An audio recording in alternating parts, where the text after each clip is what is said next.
আমি কেতিয়াবা B ভাৰ্বটো main verb হিচাপে ব্যৱহাৰ কৰোঁ আৰু ইয়াৰ ভাৰ্ব কেইটা হৈছে ইজ সিঙ্গুলাৰ নম্বৰৰ কাৰণে সিঙ্গুলাৰ সাবজেক্ট আৰু প্লুৰেল নম্বৰৰ কাৰণে হৈছে আৰ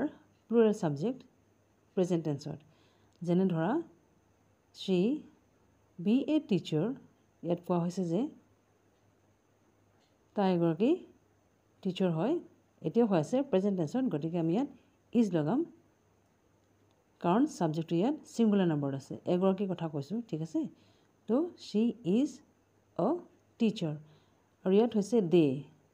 প্লুৰেল নম্বৰ ইয়াত আছে ষ্টুডেণ্টছ তেওঁলোক ষ্টুডেণ্টছ হয় এই কথাষাৰ ইয়াত বুজাইছে গতিকে ইয়াত হ'ব they are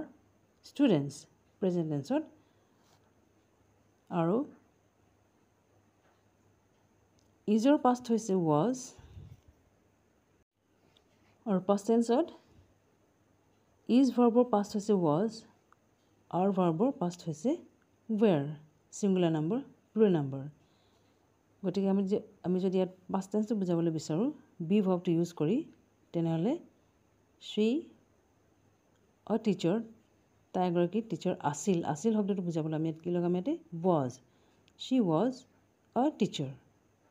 আৰু তেওঁলোক ষ্টুডেণ্টছ আছিল বুজাবলৈ they were students so is ভাৰ্বৰ পাষ্ট টেন্স হৈছে was